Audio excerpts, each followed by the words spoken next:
Hey guys, welcome back to Gagne Farms. Today we're doing our last boil. I think we're going to do our last boil for the whole weekend. We're probably going to be boiling.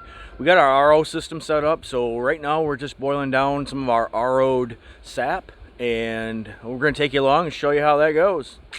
A couple new developments here on Gagne Farms. We used to have our tent set up here, and we had some high winds the other day. And my tent decided it wanted to go all the way over there by the wood pile. It was actually sitting on top of that wood pile. It got bent up pretty good, and we're just going to take it down for the season. I don't really need it anymore. It's more of a when we're boiling all night kind of deal. And also, I'm going to try this too. I've got our turkey fryer set up here. Instead of putting our pan on top of the evaporator like we usually do over here, it does warm up over there. That warming pan, it warms it up. But I'm gonna try it on the turkey fryer right now and see if I can get this stuff a little bit hotter when we go to dump it in, and it won't lose our boil as bad. So I know I'm using an extra fuel source, but I got a little bit of propane, so it doesn't really take a whole lot of propane to heat up that pan so it's near boiling before we dump it in. So the other day we got 100 gallons of sap, and we are ROing that right now in the barn, and I'm just taking it out in 5-gallon buckets, and we're gonna try to get all our sap boiled up this weekend. The temperature's changing here now. Our seasons are changing. It's getting too warm for all my buckets out there to be sitting in the daylight. It is freezing at night, so I actually just went and checked a bunch of these, and they've got ice in them, so they're gonna be good for today. I will probably collect this afternoon, and we'll get that ROing as well, and I can finish everything that we've got probably tomorrow, and then do our finish boil as well. So it's gonna be a busy weekend here. We've got a lot of stuff going on, and you guys follow along. I appreciate it. I'm gonna try to show you our what we got going here for the last boil. So this is the RO setup, and got my collection tank here. We put this in the back of the truck. I put my sap into the IBC tote here, and then I siphon it off into this IBC tote, which I got my RO system running on right now. This is my concentrate tank with our RO'd sap, and then this here is my permeate tank, and it's just fresh water comes out of the sap. So pretty simple system here. I have just a hose sucking the sap out. It goes through this pump right here. This pump is pumping the sap. It goes into a pre-filter, and then I have it hooked to a pressure gauge. And with this system here, I run about 98 pounds of pressure, and that seems to work out real good for me. So we just have this pressure gauge here. It goes through the gauge and then into our RO membrane. From our RO membrane, it gets filtered through, and then this right here is our concentrate line, and it's hooked to a needle valve. And this is how you control the pressure up here. So I can either increase or decrease the pressure by turning the needle valve. So then our water comes out the bottom of our RO membrane into a pressure switch, and what that does, if our tank runs empty, it'll shut the system off. So then it just comes out here into another line, and then back into our permeate tank. So real simple system, works great. I let it run all night last night. I think I got through about 50 gallons of sap. So right now, I probably got about, as you can see the line there in the tank, probably got about 20 gallons, maybe close to 25 gallons of permeate in there, and that's all water that I don't have to boil. So that is hours and hours of time that I just saved by just letting this go all night long. So it works really good. I have a couple extra RO membranes here. I recommend getting if you run a lot of sap, through your membrane. I would recommend getting a new one every year. They're not bad. They're like 15-20 bucks, I think. I have a 100 gallon per day membrane in here right now, and I started using this with the old membrane from last year. It seemed to not it didn't filter as well as I thought, so I got a new one and it's working fabulous. So I don't know if you can hear. Let me see if I can show you this too real quick. So what you want to do is try to get the flow. You want to try to get the flow from the concentrate and the permeate about equal. So as close to equal as you can. That means it's about a 50-50 ratio. Right now, looks like I need to dial this guy in a little bit better here. So we got a little drip there. Got a little drip there. So we just try to keep them even and pretty much just let it go, let it do its thing. So, all right, guys, I'm gonna shut this barn door up here real quick and try to keep some of the cold air in.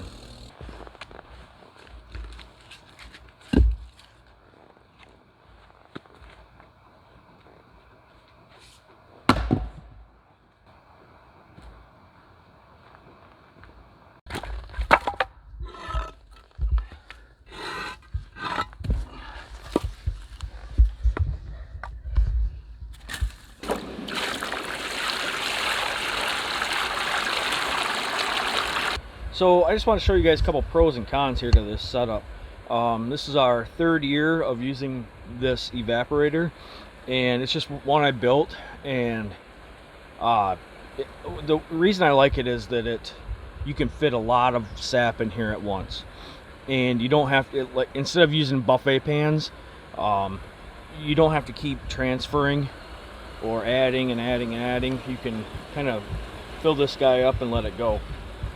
One of the cons I don't like about it is, if you can see where it's boiling, primarily in the center divided portion of the pan here, we'll get a little bit up on the edge here that's boiling, and then a little bit on that edge. The reason is because the way the brick is set up here, where my pan is, the edge of the pan is actually setting halfway on one of the, it's sitting halfway on the cinder block. So you lose about 3 or 4 inches on each side that the fire is not hitting the bottom of the pan. So you don't get a full rolling boil over the entire surface. You lose a lot of boiling time that way. So I think next year, I don't know if you guys got a similar system to this. The pan I built is a 2x4 pan, and I think next year what I'm going to do is revamp this arch a little bit, and we'll probably mortar the blocks in, get something a little bit more permanent. And I'm actually going to space the blocks out so I can get more surface area on the bottom of the pan, and I think that'll really help for next year. It should speed up the process quite a bit. But all in all, I'm really happy with the pan. I think I spent maybe, I don't know, $150 on materials. I had a fellow help me build this, and I gave him a few bucks to help me build it. So I think I'm into the pan for maybe 200 bucks. I got a fitting here, I don't know, it was $8-10 for the valve. I got a pipe plug here at the other end, just in case I want to switch things around. So a lot cheaper than if you go buy a professional arch, but it is a little bit less efficient than it probably could be. So just a couple things thought I'd share. I know some of you guys are doing similar setups. One other thing, this exhaust that I have on the back here really needs a damper. I lose a lot of heat out the top of the stove pipe, and it's I just have to go through more wood that way. And like I said, this is not the most efficient pan. Last year my plan was last summer to make this more permanent, like I just said I was going to do this year. So we didn't get around to it last year. I kind of just sat everything up. where I had it from last year and started boiling this year. The season kind of crept up on us. It was real cold for a long time, and then it got where the sap was flowing, and we had to start boiling right away. So I didn't have time to set up this as well as I wanted to. The other problem is when we start the season, there's snow on the ground. You guys seen in my other videos that, you know, there's a lot of snow on the ground, so everything's uneven, and when the ground thaws, then the bricks move around a little bit. So that's why I want to get something more solid base for next year and get a little bit more permanent. Hopefully mortar these blocks in and get that a little bit more airtight here. So one other thing I got to do too is I just put a cinder block here on its side, so I use the holes in the cinder block. I just have the stovepipe coming out one of the holes. Well, that leaves the other hole open, and in the past I have just packed dirt and stuff in there to try to seal that off. I have a piece of sheet metal just covering the hole, and that I know lets out a lot of heat. So just like I said, just some pros and cons here. Overall, I'm really happy. We've made a lot of syrup off this pan, and I hope to continue making more and more syrup off of it. We just we learn, you know, these are all things that you know, we have to figure out. This isn't you know, we're kind of learning as we go here. We're doing the best we can. Every year I learn something that I can be more efficient at, and I hope to in the future continue to do that consistently, because if you're not improving, you just get complacent, and I don't really like that. I like to try to continue to get better and improve everything that we're doing around here, not just syrup, but gardening, you know, hunting, forest management, just keeping up on things around the house, you know. So that's kind of what it's all about, is just improving, getting better, refining your processes, and hopefully in the end it all works out. This is probably going to be our last maple syrup video for a while. I hope you guys enjoyed this year. We've had a blast out here doing this. If we didn't have fun doing it, we wouldn't be, you know, putting this much work in. So we really enjoy sharing it with you guys, and hopefully somebody can pick up some pointers here of what we're doing, good or bad.